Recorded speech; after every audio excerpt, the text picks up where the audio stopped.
نفس کیا ہے؟ یاد رکھیے گا کہ انسان اور اللہ کے درمیان واحد جو ایک حجاب ہے وہ نفس کا حائل ہونا ہے، وہ اس میں کا حائل ہونا ہے۔ اور یہ جو نفس تھا، یہ سب سے پہلے، یہ جو میں تھی، یہ سب سے پہلے شیطان کے اندر آئی تھی کہ میں کوئی بہت ہی بڑی چیز ہوں۔ اس نے آدم کو سجدہ کرنے سے منع کر دیا تھا۔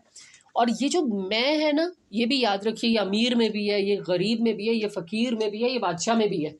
ہر ایک میں کیا چیز ہوتی ہے؟ میں۔ مجھے کسی نے کچھ کہہ دیا یا مجھ سے کسی نے کوئی بات کر دی، اس کے لیے علماء نے بڑی خوبصورت باتیں ارشاد فرمائی ہیں، جن میں سے چند ایک میں آپ کو بتاؤں گی، اور اس کے بعد ہم یہ غور و فکر کریں گے کہ میں نے اپنے نفس پر کیسے قابو پانا ہے۔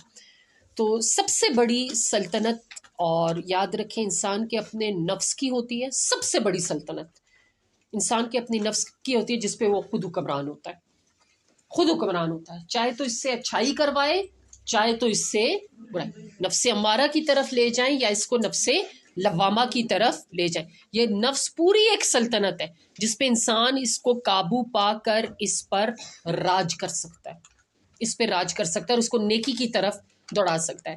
تمہارے نفس کی تربیت کے لیے اتنا ہی کافی ہے۔ اب اس کی تربیت کیسے کرنی ہے کہ تم ان چیزوں سے دوری حاصل کر دو جو تمہیں دوسرے کے اندر بری لگتی ہیں۔ بڑی پیاری اور خوبصورت اور گہری بات ہے۔ کسی کو آپ دیکھیں کہ ہمارے آگے کوئی بدتمیزی کر رہا ہو تو ہمیں بالکل نہیں اچھا لگتا، بالکل نہیں اچھا لگتا۔ اب نفس کی تربیت کیا ہے؟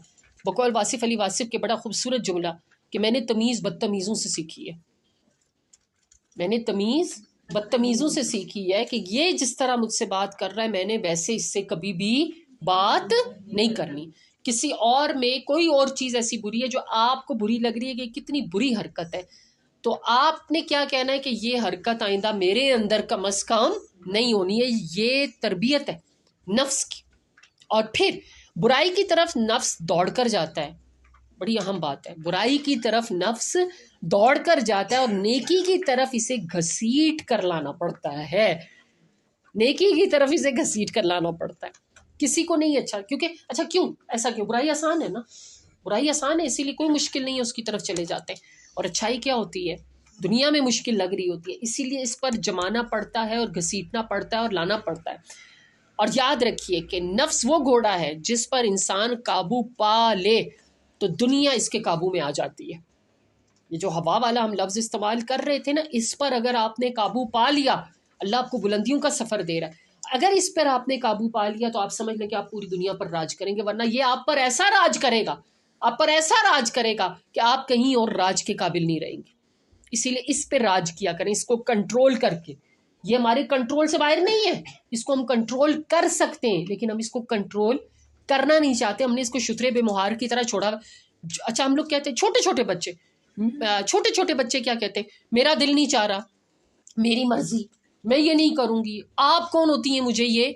اور سب سے بڑی چیز جو نفس کے اندر میری بچیوں آتی ہے نا، یاد رکھیے، موڈی ہونا۔ میرا موڈ نہیں ہے، میرا موڈ بہت آف ہے۔ آج کل چھوٹے چھوٹے کہتے ہیں میرا موڈ بہت آف ہے۔ یہ سب سے بڑا نفس کا غلام ہونا ہوتا ہے، موڈی ہونا۔ موڈ کیا ہے آپ کا؟ نفس نماز پڑھیں اٹھ کے، وہ سوری میرا موڈ نہیں ہے، کھانا کھا لیں، کھانے کا وقت ہے، سوری تو بہت ہی کم لوگ، میرا موڈ نہیں ہے، میرا موڈ نہیں ہے آج نہیں آنا، میرا موڈ نہیں ہے میں آج نہیں بات کرتی، میرا موڈ نہیں ہے میں ابھی سبق نہیں یاد کروں گی، میرا موڈ نہیں ہے۔ موڈ ہی ہونے کا مطلب ہے آپ نفس کے سب سے بڑے غلام ہیں۔ اور اپنا ریموٹ کنٹرول دوسرے کے ہاتھ میں دیے رکھنا، وہ بھی ہمارا حکمران بن جاتا ہے۔ کوئی بٹن دبائے تو ہنسیں، کوئی بٹن دبائے تو روئیں۔ کبھی میاں کے ہاتھ میں ریموٹ کنٹرول ہے، کبھی ماں باپ کے ہاتھ میں ریموٹ کنٹرول، سمجھ ہی نہیں آ رہا کہ کنٹرول میرا اپنے نفس کے اوپر خود ہونا چاہیے۔ اچھا ریموٹ کنٹرول، یہ جو ینگ بچے مجھے سن رہے اور بیٹھے ہوئے، دوست کے ہاتھ میں ہے، ریموٹ کنٹرول دوست کے ہاتھ میں ہے۔ وہ ہنسے گی تو میں ہنسوں گی، وہ جیسے کپڑے پہنے گی تو وہ جدھر جائے گی۔ ہمارے یہاں تو سبجیکٹ بھی وہ رکھے جاتے ہیں جو دوست رکھ رہی ہوتی ہے، بھلے اس میں انٹرسٹ ہو یا بھائی دوست نے رکھے ہوئے۔ کتنا بڑا نفس کا غلام ہونا ہے یہ، کہ موڈ نہیں ہے میرا۔ اور پھر اس کے بعد بتایا جاتا ہے کہ آنکھیں نفس کی پسندیدہ چیزیں دیکھنے لگیں تو دل انجام سے اندھا ہو جاتا ہے۔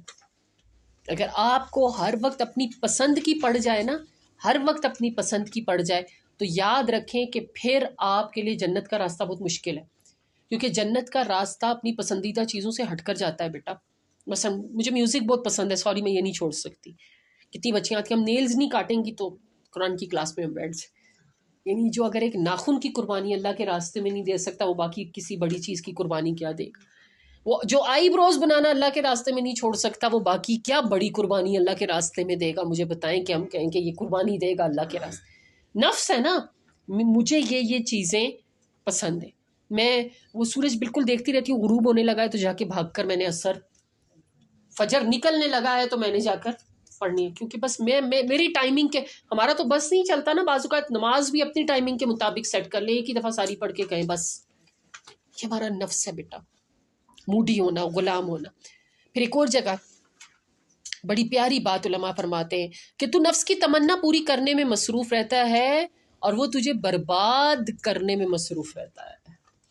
میرا دل نہیں چاہ رہا. میں حضرت علی رضی اللہ تعالیٰ عنہ کا بڑا خوبصورت فرمان ہے، یہ میں اپنے ہر شاگرد کو ہمیشہ سناتی ہوں. میں جدھر بھی نوجوان بچوں میں بیٹھتی ہوں میں یہ ضرور ان کو بتاتی ہوں کہ حضرت علی نے فرمایا کہ خوش قسمت ہے وہ انسان کہ جس کو وقت اور عقل ایک ساتھ مل جائے. کیونکہ بہت سے لوگ ایسے ہوتے ہیں کہ جن کو وقت ملتا ہے تو عقل نہیں ملتی. جب وقت گزر جاتا ہے تو عقل آتی ہے، اور جب عقل آتی ہے تو تب وقت نہیں ہوتا.